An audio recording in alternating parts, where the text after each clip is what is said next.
अस्सलाम वालेकुम, आदाब, नमस्कार। परवीन न्यूज महानगर में आपके साथ Sheikh Iftikhar. Speed fire service हर किसी की सुरक्षा के लिए, दवाखाना हो या मॉल या अति महत्व की चीजों की सुरक्षा के लिए स्पीड फायर सर्विस तत्पर सेवा में। पता पुराना पेड़गांव रोड, पाटिल हॉस्पिटल, इनायत नगर, परभणी। मोबाइल नंबर 9766307101 या 9860104058। शिष्यवृत्ति यानी स्कॉलरशिप परीक्षा में मानव तहसील के रामपुरी बुजुर्ग के 4 छात्र गुणवत्ता यादी में। मानव तहसील के मौजे रामपुरी के 4 छात्राओं ने महाराष्ट्र परीक्षा परिषद की ओर से लिए गए माध्यमिक शिष्यवृत्ति परीक्षा में जिले के गुणवत्ता यानी मेरिट यादी में अपना मकाम बनाया है। इन 4 छात्राओं में कुमारी सिद्धि सुरेश यादव, इस छात्रा ने महाराष्ट्र राज्य में 9वां और परभणी जिले में पहला क्रमांक हासिल किया है। इसी तरह क्लास 5वीं के छात्र रोहित शरद यादव, 8वीं क्लास के साईराज रमेश यादव और स्वराज माधवराव यादव, इन्होंने 214 मार्क्स लेकर मेरिट लिस्ट में 42वां नंबर पाए हैं।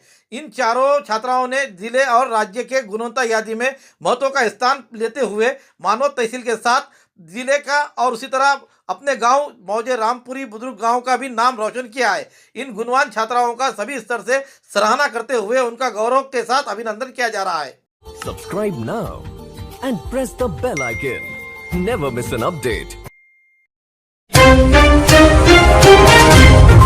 जिंतूर तहसील के पाचे गांव स्थित गायरान जमीन बांटने के रजिस्टर पर हुए गलती की दुरुस्ती की जाए, ऐसी मांग लाल सेना की ओर से जिला कलेक्टर को दिए गए निवेदन में की गई है।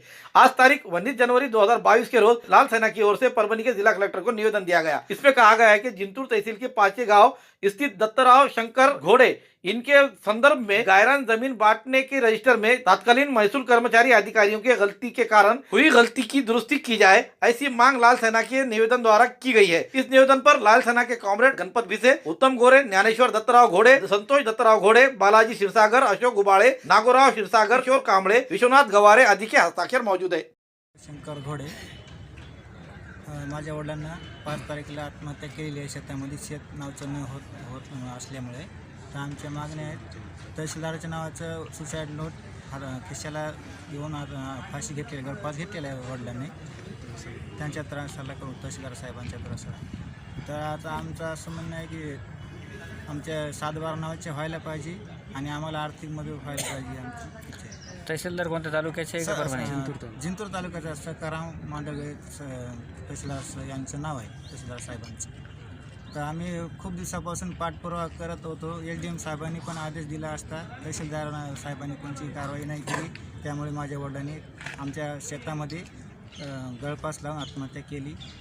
तर आम्हाला न्याय मिळाला पाहिजे, आम्हाला आमच्या वडिलांची शेवटची इच्छा पूर्ण झाली पाहिजे, 7/12 नावाची झाली पाहिजे आणि आम्हाला आर्थिक मदत पण झाली पाहिजे। लाल सेनेच्या वतीनं आज जिल्हाधिकारी कार्यालयामध्ये RDC महेश वडतकर साहेब यांची भेट घेऊन आम्ही त्यांना निवेदन दिलेलं आहे। आमच्या निवेदनाची जी मागणी आहे की मागच्या 5 तारखेला दत्तराव घोडे या मातंग समाजाच्या गायरानधारक शेतकऱ्यानं झाडाला गळफास घेऊन आत्महत्या केलेली आहे। त्या आत्महत्येचं कारण जे काही त्यांनी लिहून ठेवलेलं आहे की तहसीलदारांच्या दप्तर दिरंगाईमुळं मी या ठिकाणी आत्महत्या करत आहे, असं त्यांनी त्या ठिकाणी लिहून ठेवलेलं आहे। आणि म्हणून ही मागणी घेऊन आज आम्ही माननीय जिल्हाधिकारी यांना भेटलेलो आहोत आणि त्यांच्याकडे आम्ही जी मागणी केलेली आहे किंवा ज्या कारणासाठी त्या शेतकऱ्याने आत्महत्या केलेली आहे त्या शेतकऱ्याचं नाव 7/12वर आलं पाहिजे। तर जिल्हाधिकारी महोदयाचं म्हणणं या ठिकाणी जे काय आलेलं आहे किंवा त्यांचा उल्लेख शासनाच्या कुठल्याही रेकॉर्डवर आलेला नाही। 1964चं जमीन वाटप रजिस्टर हे जर सोडलं तर बाकीच्या अन्य महसूलच्या कुठल्याही दप्तरावर त्यांचं नाव नसल्यामुळं आम्हाला त्यांचं या ठिकाणी जे काही लेखन प्रमाद हा विषय जे काय समोर आलेला ते आम्हाला करता येत नाही की कुठल्या तरी 7/12वर नाव पाहिजे, काहीतरी पाहिजे, तेव्हा कुठं लेखन प्रमादामध्ये आम्हाला त्याच्यामध्ये दुरुस्ती करता येते। तरी परंतु या घटनेचं गांभीर्य, या घटनेच्या पाठीमागची जे काही शेतकरी आत्महत्या आहे ह्याचं दुःख त्यांनी जाणून घेऊन खास बाब म्हणून माननीय जिल्हाधिकारी यांच्याशी चर्चा करून त्या 7/12वर हे नाव घेण्याच्या संदर्भात 26 तारखेपर्यंत ते 26 तारखेपर्यंत कारवाई करण्याचं त्यांनी या शिष्टमंडळाला आश्वासन दिलेलं आहे।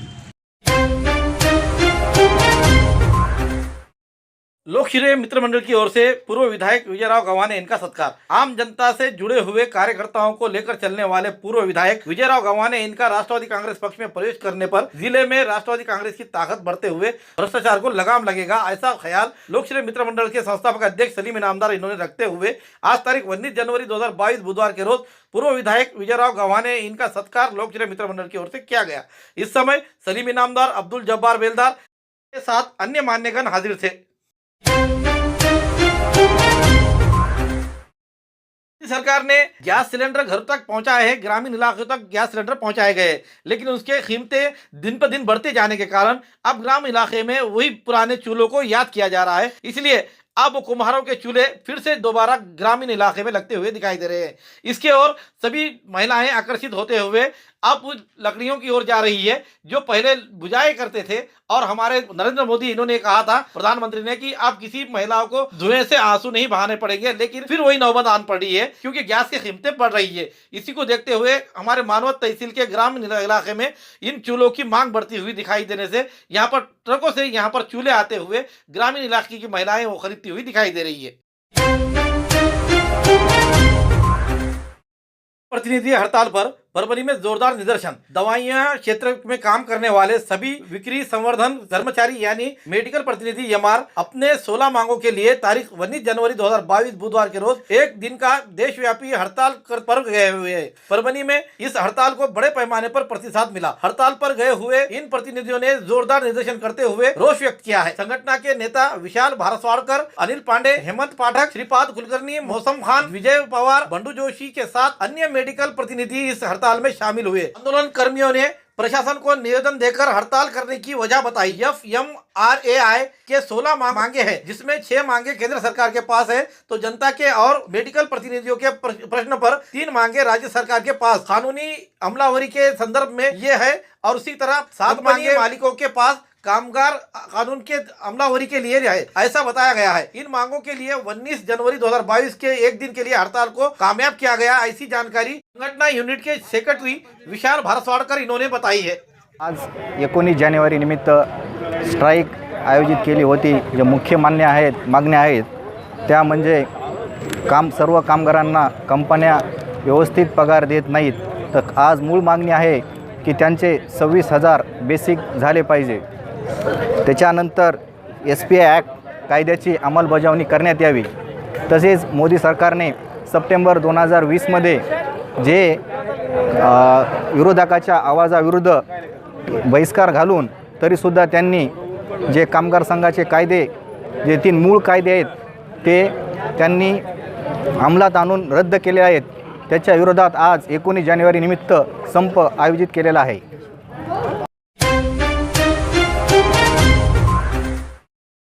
नगर पंचायत पर राष्ट्रवादी का कब्जा।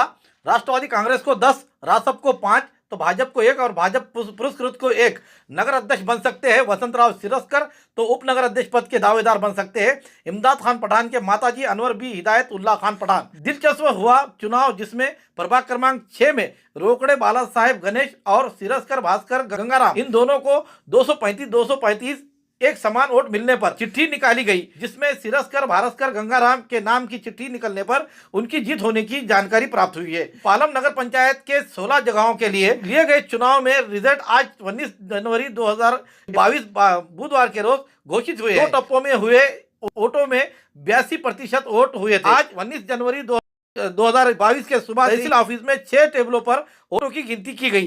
3 फेरियों में ही सुबह 11 बजे तक सभी रिजल्ट सामने आ गए। इस चुनाव में विधायक डॉक्टर रत्नाकर गुट्टे और पूर्व विधायक घनदाट मामा इन्होंने पूरी ताकत लगा दी थी। इस चुनाव में विधायक डॉक्टर रत्नाकर गुट्टे इनके 5 उम्मीदवार चुनकर आए हैं, तो पूर्व विधायक सीताराम घनदाट इनके नेतृत्व में राष्ट्रवादी कांग्रेस पक्ष के 10 उम्मीदवारों की जीत हासिल हुई है। नगर पंचायत में सत्ता रहे भारतीय जनता पार्टी के 1 उम्मीदवार चुनकर आए हुए हैं, तो पुरस्कृत भाजपा के 1 और यानी कि इस तरीके से 2 उम्मीदवार उनके प्राप्त हुए हैं। इस चुनाव में राष्ट्रवादी कांग्रेस को 2 उम्मीदवार कम वोटों से हारे हैं। चुनाव की जीत के बाद पूर्व विधायक सीताराम घनदाट, पूर्व सांसद सुरेश यादव, राष्ट्रवादी कांग्रेस के तहसील अध्यक्ष वसंतराव सिरस्कर भाई चाउस इनका सत्कार किया गया। इस समय ताड़कलस के सरपंच गजानन अंबोरे, राष्ट्रवादी कांग्रेस के पदाधिकारी कार्यकर्ता बड़ी संख्या में हाजिर थे।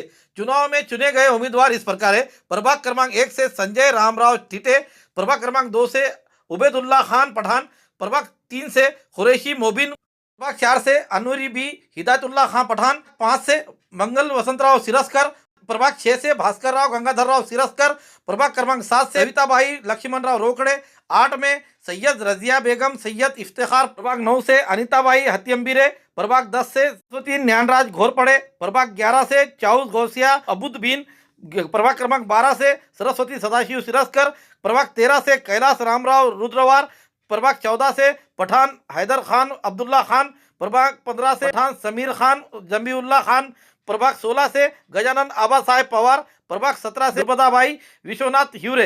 इस तरह से 17 सदस्य चुनकर आए हुए हैं। इन चुनकर आए हुए सभी सदस्यों का निर्वाचन अधिकारी ने उन्हें मुबारकबाद देता शुभकामनाएं दी है। इसी के साथ इस पालम तहसील में पूरी तरीके से पुलिस प्रशासन की ओर से चौक बंदोबस्त दिखाई दिया, जिसके कारण किसी प्रकार की कोई रैली ना निकालते हुए सभी को आराम से, जिस तरह कोरोना के नियम है उस नियमों के तहत 5 से ज्यादा व्यक्ति को बाहर फिरते हुए भी पुलिस ने तहत बंदोबस्त रखा हुआ दिखाई दिया। पालम नगर पंचायतीच्या या पंचवार्षिक निवडणुकीमध्ये आदरणीय शरदचंद्रजी पवार साहेब व आदरणीय महाराष्ट्र राज्याचे उपमुख्यमंत्री अजितदादा पवार साहेबांच्या नेतृत्वाखाली आज आम्ही ही राष्ट्रवादी पक्षातर्फे निवडणूक लढवली। या निवडणुकीमध्ये राष्ट्रवादी पक्षाने बहुमताने 10 जागांवर विजय मिळवलेला आहे आणि आदरणीय घनदाट मामा माजी आमदार यांनी केलेल्या 15 वर्षाच्या आमदारकीच्या काळामध्ये आज हे लोकांनी दिलेले आम्हाला ही राष्ट्रवादीला पावती आहे असं मी समजतो। येणाऱ्या काळामध्ये कोणत्या कामांवर मेन फोकस राहील तुमचा आणि कशा पद्धतीने शहरात येणाऱ्या काळामध्ये शहरामध्ये आम्ही सर्वप्रथम स्वच्छता व पाणी पुरवठा याच्यावर आम्ही जास्तीत जास्त भर देणार। एकूण किती जागा आलेल्या आहेत? आमच्या एकूण 10 जागा आलेल्या आहेत राष्ट्रवादीची, बाकी 17 पैकी 10 जागा आलेल्या। आता तुमची सत्ता आली सगळी मी पहिल्यांदा या मतदारसंघामध्ये 30 वर्षापासून आहे। 3 वेळा अपक्ष आमदार झालो, 3 वेळा पडलो। मी आता राष्ट्रवादीमध्ये प्रवेश करून मला आता कुठे 8-10 महिने होतात आणि हे जे इलेक्शन आहे हे राष्ट्रवादीचं इलेक्शन मी आणि माझा नातू 100% असं ठरवलं होतं, कुठल्या परिस्थितीमध्ये मराठवाड्यामध्ये आपलं नाव अमर राहावं, राष्ट्रवादीचं नाव अमर राहावा। माननीय शरदचंद्रजी पवार त्या माणसाने महाराष्ट्रामध्ये आज एका हाती सत्ता आणले आणि म्हणून आम्ही ठरवलं की ह्या माणसाला इतक्या अडचणीत इतक्या दुःखात असताना ते आज महाराष्ट्रामध्ये रात्रंदिवस फिरतात। उभ्या पावसामध्ये भाषण केलं, त्या दिवसापासून मी ठरवलं की राष्ट्रवादीत प्रवेश करायचा। राष्ट्रवादीत प्रवेश करून आम्ही काही मागितलं नाही, त्यांनी स्वतः होऊन माझ्या नातवाला महाराष्ट्राचा सचिव म्हणून त्यांनी पद दिलं आणि आजचा जो इलेक्शनचा काळ आहे, मी कधीच माझ्या आमदारकीमध्ये या मतदारसंघात 2 महिने राहिलो नाही, पण मी ह्या पालममध्ये आज संपूर्ण मुंबई सोडून सर्व माझे नाते गोते सोडून 2 महिने मी तर रात्रंदिवस मेहनत केली, त्याचं फळ राष्ट्रवादीच्या नावाने मला मिळालं आणि म्हणून मला सर्वात मोठा आनंद आज मला झाला। माझ्या 17 पैकी 10 सीट आल्या आणि काही माझे अगदी काठावरती 2 सीट पडल्या, त्याचं फार दुःख मला आहे, परंतु राजकारणामध्ये हे चालत असतंय। या विजयानंतर विरोधकांना काय इशारा देतात, सल्ला देतात तुम्ही? मी विरोधकाच्या बद्दल कोणाबद्दल सल्ला देण्यासाठी नाही, फक्त मी राष्ट्रवादीचं काम करण्यासाठी या मतदारसंघामध्ये आज उभा आहे। या पुढे उभा राहणार, मी जिवंत असेपर्यंत या मतदारसंघात राष्ट्रवादीचं काम करणार। पक्षापासून कसली अपेक्षा न करता इथल्या असणाऱ्या माझ्या जनतेबरोबर मी माझं मत आणि संपूर्ण जीवनाशी राहून या मतदारसंघाचा विकास करणार, ह्या नगरीला चांगली दिशा देण्याचं काम करणार, एवढंच तुम्हाला आश्वासन या ठिकाणी मी देतो। हमारा न्यूज़ आपको किस तरह पसंद आ रही है, इस पर जरूर कमेंट्स करें, लाइक करें, शेयर करें और इसके ऊपर जितना हो सके उतने कमेंट्स करके हमें बताएं कि आपको ये न्यूज़ किस तरह पसंद आ रही है। Subscribe now and press the bell icon. Never miss an update.